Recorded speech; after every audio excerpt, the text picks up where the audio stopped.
அரகர நம பார்வதி பதையே அரகர மகாதேவ. அருள்மிகு புண்ணியகோடீஸ்வரர் திருக்கோவில் காஞ்சிபுரத்துல சின்ன காஞ்சிபுரம் இடத்துல செட்டித்தெருக்கு பக்கத்துல வேகவதி ஆத்தங்கரையில இருக்கக்கூடிய தர்மவர்தினி அம்பிகா சமேத புண்ணியகோடீஸ்வரர் டெம்பிள். இந்த ஸ்தலத்துல ஒரு புண்ணியம் செய்தால் கோடி புண்ணியத்துக்கு சமம். எதனால அப்படின்னு பாத்தீங்கன்னா, மகாவிஷ்ணு ஒரு சமயம் உலகத்தை காத்து ரட்சிக்கக்கூடிய சக்தி வேணும்ன்றதுக்காக தவஸ் பண்ணி கொண்டு இருக்கிறார். அவர் தவஸ் பண்ணும்போது பாத்தீங்கன்னா ஒரு அசிரியர் வாக்கு, ஆதிமூலா என்னை காப்பாத்து அப்படின்னு ஒரு அசிரியர் வாக்கு. சரி, தன்னுடைய பக்தனுக்கு ஏதோ ஒரு ஆபத்து அப்படின்றதுனால மகாவிஷ்ணு தன்னுடைய சுதர்சன சக்கரத்தை விட்டு இது பண்றார். அது நேர பாத்தீங்கன்னா ஆதிமூலா காப்பாத்துன்னு சொன்னது ஒரு யானை. அந்த கஜேந்திர மோட்சம்னு கேள்விப்பட்டிருப்பீங்க. அந்த கஜேந்திர மோட்சத்துல இருக்கிற அந்த யானை சத்தம் போட்டதுனால அந்த முதல்ல அதனுடைய பாதத்தை கவி இருக்கிறதுனால அது ஆதிமூலா என்னை காப்பாத்து அப்படின்னு சொன்னதுனால உடனே மகாவிஷ்ணு என்ன பண்றார், அவருடைய சுதர்சன சக்கரத்தை விட்டு நேர போத உடனே அது முதலையோடைய கழுத்தை வெட்டிடுறது. முதலையோடைய கழுத்தை வெட்டினதுனால உடனே முதல ஒரு சாபம் கொடுக்கறது, என்னை யார் இந்த மாதிரி செஞ்சாலோ அவளுக்கு என்னுடைய வர்ணம் மீன்ஸ் கலர் வந்துடணும் அப்படின்னு சொல்றது. முதலைய பாத்தீங்கன்னா தண்ணியில இல்லாம தரையில இருக்கும் போது பாத்தீங்கன்னா இருள் சூழ்ந்த மேகம் அந்த கலர்ல இருக்கும், கருமேக வர்ணத்துல இருக்கும். அதனாலதான் விஷ்ணு சகஸ்ரநாமத்துல மகாவிஷ்ணுவுக்கு கார்மேக வர்ணாய நமஹா அப்படின்னு ஒரு நாமாவளி இருக்குது. அதே மாதிரி பாத்தீங்கன்னா அந்த மகாவிஷ்ணுவுக்கு அந்த முதலையோடைய சாபம் வந்ததுனால உடனே அவர் தன்னுடைய தன்மையை இழந்துடுறார். தன்னுடைய தன்மையை இழந்ததுனால அவருடைய தன்மை என்னன்னு பாத்தீங்கன்னா உலகத்தை காத்து ரட்சிக்கிறது. அந்த உலகத்தை காத்து ரட்சிக்கிறத தன்மையை இழந்துறதுனால என்ன பண்ணணும்னா, நீ வாங்கின சாபத்துக்கு விமோச்சனம் புண்ணியம். சாபம் தான் பாபம், பாபம் தான் புண்ணியம். அப்படி இருக்கும் போது இதுக்கு விமோச்சனம் என்ன பண்ணணும்னாக்க, நீ பண்ண சாபத்துக்கு விமோச்சனம் வேணும்னா நிறைய புண்ணியம் வேணும். அந்த புண்ணியம் வேணும்னா எங்க போய் கிடைச்சா சீக்கிரம் கிடைக்கணும், அதுவும் நிறைய கிடைக்கணும். அப்படின்னும் போது பிரம்மாசிரியர் வாக்குல இந்த ஸ்தலத்துல இருக்கிற இந்த சிவனை தொட்டு பூஜை பண்ணால் உனக்கு சீக்கிரம் கிடைக்கும் அப்படின்றதுனால மகாவிஷ்ணு இங்க அவருடைய சக்கரத்தினால உருவாக்கப்பட்ட குளம் அது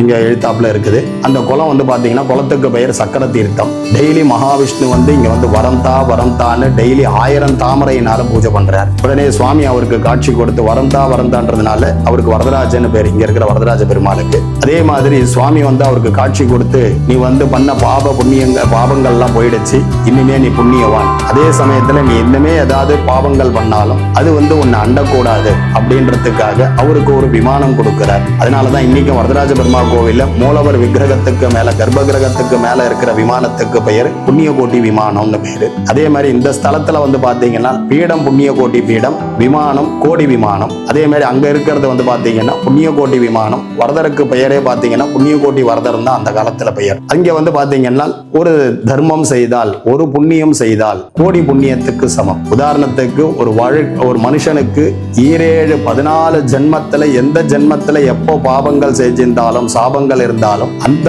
அத்தனை விதமான பாப சாபங்களுக்கு விமோச்சன ஸ்தலம். ஏன்னா எந்த ஜென்மத்துல யாருக்கு எது பண்ணாலும் அவளுக்கு ஒரே ஒரு உதாரணத்துக்கு சொல்லணும்னா, ஒரு மனுஷனுக்கு 32 விதமான சாபங்கள் இருக்குது. இந்த 32 விதமான சாபங்களுக்கு விமோச்சனம். உதாரணம் மெயினா சொல்லணும் அப்படின்னு பாத்தீங்கன்னா பித்ருக்கள் சாபம் சொல்லுவாங்க. இந்த பித்ருக்கள் சாபத்துல இருந்து வர்றது நமக்கு என்னன்னு பாத்தீங்கன்னா, ஒண்ணு குடும்பத்துல சுப நிகழ்ச்சிகள் தடைபடும், அப்படி இல்லைன்னா வம்ச விருத்தி தடைபடும். அப்படியும் தெய்வாதீனத்தினால வம்ச விருத்தி உண்டானாலும் அந்த குடும்பத்துல பொம்பளை பசங்கள் பொம்நாட்டிங்களா தான் பொறுப்பாங்க.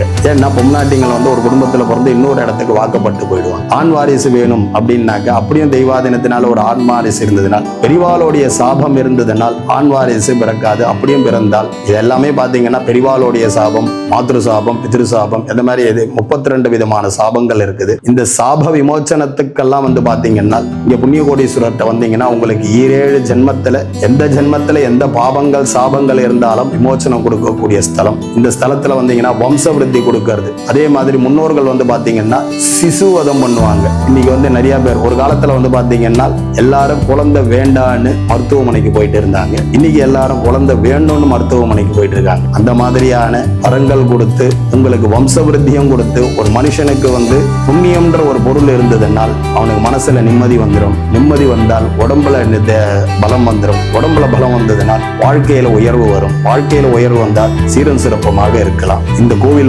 பாத்தீங்கன்னா தர்மவர்தினி அம்பிகா சமேத புண்ணியகோடீஸ்வரர். ஏன்னா தர்மம் தான் புண்ணியம், புண்ணியம் தான் தர்மம். அதே மாதிரி இந்த கோவில்ல ஒரு காஞ்சிபுரத்துல இருக்கிற நவகிரக ஸ்தலத்துல இது சுக்கிரனுடைய பரிகார ஸ்தலம். ஒரு மனுஷனுக்கு பாத்தீங்கன்னா சுக்கிரன் ஜாதகத்துல நல்ல இடத்துல இருந்தான்னா அவனை விட ஒரு தனவானோ பாக்கியவானோ யாரும் கிடையாது. அந்த சுக்கிரன்ல இருந்தான்னாக்கு அவனுக்கு எல்லா விதமான செல்வங்களும் கிடைக்கும். சொல்லுவாங்க இல்லையா, 16 பெற்று பெருவாழ்வு வாழ்வான. அந்த சுக்கிரன் ஜாதகத்துல நல்ல இடத்துல இருந்தான அந்த 16 செல்வங்களும் அவங்களுக்கு கேட்காமையே கிடைக்கும். அதே மாதிரி இந்த ஸ்தலத்துல அந்த புத்திர பாக்கியம் கொடுக்கிறவரும் சுக்கிரன் தான். அதனால அந்த சுக்கிரனுடைய பரிகார ஸ்தலம். அதே மாதிரி இந்த கோவில்ல அந்த பரிகாரத்துக்காக பாத்தீங்கன்னா இங்க வந்தீங்கன்னா சுவாமிக்கு ஒரு அர்ச்சனை பண்ணிட்டு உங்களுடைய வேண்டுதலை வச்சு சுவாமிகிட்ட 19 பிரதட்சணம் பண்ணணும். இந்த கோவில்ல ஒவ்வொரு பிரதட்சணத்துக்கும் ஒவ்வொரு ஜென்ம பாப சாபங்கள் நிவர்த்தி. அது வந்து 14 ஜென்மங்கள் சொல்றோம். அடுத்தது முன்னோர்களுடைய இதுவுக்காக ஒரு 5 ஜென்மாக்கள், கிட்டத்தட்ட 19 ஜென்மாக்களுக்கு உண்டானது. 14 ஜென்மாத்துக்கு உண்டான பாப சாபங்களுக்கு விமோசனம் கொடுக்க சுவாமி பிரதட்சணம் பண்ணிட்டு அந்த காலத்திலேயே இங்க வந்து பிராகாரத்துல ஒரு நவநீத கிருஷ்ணர் சந்தான கோபால கிருஷ்ணர் பிரதிஷ்டை பண்ணியிருக்கார். அவருக்கு வெண்ணெய் சாத்தி நீங்க பிரார்த்தனை பண்ணிட்டீங்கன்னா கடவுள் அனுகிரகத்தினால கண்ணனே கருவில் வருவார். இந்த கோவில்ல இருக்கிற இது அதுதான். அதனால இந்த கோவிலுக்கு வந்தீங்கன்னா உங்களுக்கு வந்து பாத்தீங்கன்னா மெயினா கிடைக்கக்கூடியது எல்லா கோவிலும் இன்னைக்கு வந்து இருக்கிற பக்தர்கள்லாம் பாத்தீங்கன்னா கோவிலுக்கு நிறைய பேர் வந்து பொருள் வேண்டி போறாங்க. இந்த கோவிலுக்கு வந்தீங்கன்னா உங்களுக்கு அருளும் கிடைக்கும், புண்ணியமும் கிடைக்கும்.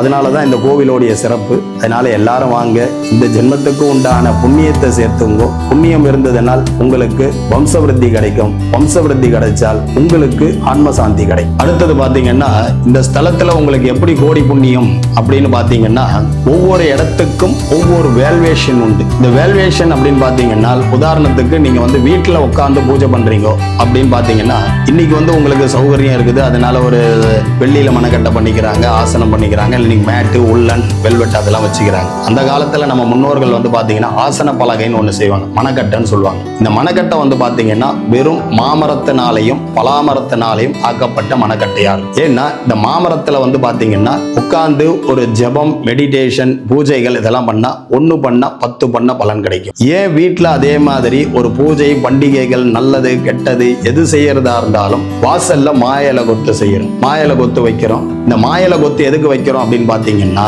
ஒரு மாமரம் மரத்துல இருக்கும் போது இலை சருகாவோ காஞ்சியோ கீழே கொட்டும். அதே ஒரு மாமர கொத்தை வந்து உடைச்சி நீங்க வீட்டு வாசல்ல எடுத்து வச்சீங்கன்னா நீங்களா எடுத்து போடுற வரைக்கும் அது கீழே விழாது. ஏன்னா அதுக்குனாலதான் மாங்கொத்து எதுக்கு வைக்கிறோம் அப்படின்னு பாத்தீங்கன்னா ஒரு மரத்துல இருந்து எடுத்த கொத்து வந்து பாத்தீங்கன்னா குறைஞ்சபட்சம் 72 மணி நேரம் நல்ல ஆக்சிஜனை கொடுக்கும். அதனாலதான் மாங்கொத்து வைக்கிறோம். அடுத்தது இந்த ஆசன பலகை, அது வந்து அதனாலதான் இப்ப பெரியவங்க வந்து மத்தியானத்துல தூங்கும் போது தலைக்கு வச்சு தூங்கிட்டு இருந்தாங்க. அது நல்ல சமயம். அந்த சமயத்துல கூட தூங்கும் போது கூட நல்ல ஆக்சிஜனை சுவாசம் பண்ணணும்ன்றதுக்காக அந்த மாதிரி மாப்பலகையில உட்காந்து ஜபம், மெடிடேஷன், தியானங்கள், பூஜைகள்லாம் பண்ணா 1 பண்ணா 10 பண்ண பலன் கிடைக்கும். அடுத்தது பால் விருட்சம்னு சொல்லக்கூடிய அரச மரம், ஆலமரம், தட்சிணாமூர்த்தி உட்கார்ந்து இருக்கக்கூடிய கல்லால மரம், அதே மாதிரி பின்ன மரம், அந்த மாதிரி இருக்கக்கூடிய பால் விருட்ச மரத்துல உட்கார்ந்து பூஜை, மெடிடேஷன், ஜபங்கள் இதெல்லாம் பண்ணா 1 பண்ணா 100 பண்ண பலன் கிடைக்கும். புனித ஸ்தலம்னு சொல்லக்கூடிய நல்ல பாடல் பெற்ற ஸ்தலங்கள், நல்ல கோவில், சிவாலயம்,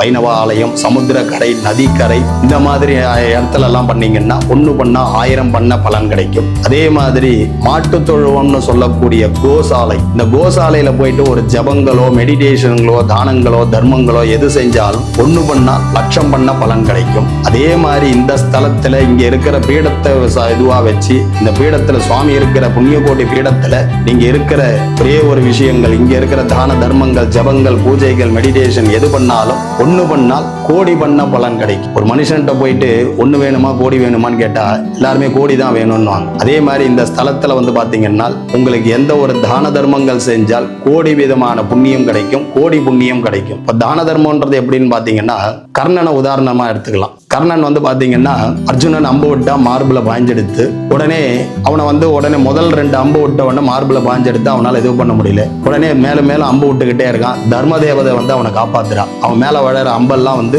மலர் மாலையா விழுந்துட்டே இருக்குது. உடனே அர்ஜுனன் வந்து கேட்கிறான், கிருஷ்ணா இந்த மாதிரி என்னப்பா நான் விடுறதெல்லாம் அம்பா விடுறேன், இல்ல மலர் மாலையா விழுறது அப்படின்றான். உடனே கிருஷ்ணன் சொல்றான், தர்மம் அவனை காக்கிறது அப்படின்னு சொல்ல உடனே அப்பதான் கிருஷ்ணர் பரமாத்மா போயிட்டு மாறு வேஷம் பண்ணி அவன் பண்ண தான தர்மங்கள் எல்லாம் யாச்சகமா கேட்டு கேட்டு வாங்கின்னு வந்துடுறான். அதுக்கப்புறமா அவனுக்கு வந்து மரணம் சம்பவிக்கல, மோட்சமும் கிடைக்கல, மரணம் சம்பவிக்காம வழியினால துடிச்சுட்டு இருக்கான். உடனே இந்த மகாபாரதத்துல என்ன ஒரு விதிவிலக்குன்னு பாத்தீங்கன்னா, போர்க்களத்துல ஒருத்தருக்கு ஒருத்தர் சண்டை போடும் போது தான் விரோதிகள். அன்னம் இருந்தும் போது சாப்பிடுற விஷயத்துல யாருக்குமே பாகுபாடு கிடையாது. துரியோதனனுடைய அன்னகூடத்துல பாண்டவர்களுடைய வீரர்கள் போய் சாப்பிடலாம், பாண்டவர்களுடைய அன்னகூடத்துல துரியோதனனுடைய வீரர்கள் வந்து சாப்பிடலாம். அதுல பாகுபாடு கிடையாது. அதுல யாரோ அங்க படுத்துட்டு வழியினால துடிச்சுட்டு இருக்க கர்ணன்ட்ட வந்து யாரோ ஒரு வீரன் வந்து அன்னகூடத்துக்கு எப்படி போகணும்னு வழி கேட்கிறான். உடனே அவன் முடியாம கையை இப்படி தூக்கி இப்படி காமிக்கிறான். அப்படி காமிச்சதுக்கே அவனுக்கு மோட்சம் கிடைச்சது. அதே மாதிரி இந்த தர்மங்கன்றது பாத்தீங்கன்னா, எந்த ஒரு பொருளை நீங்க கொடுக்கக்கூடியது போரும்ன்ற சொல்ல பொருளை கொடுத்தீங்கன்னா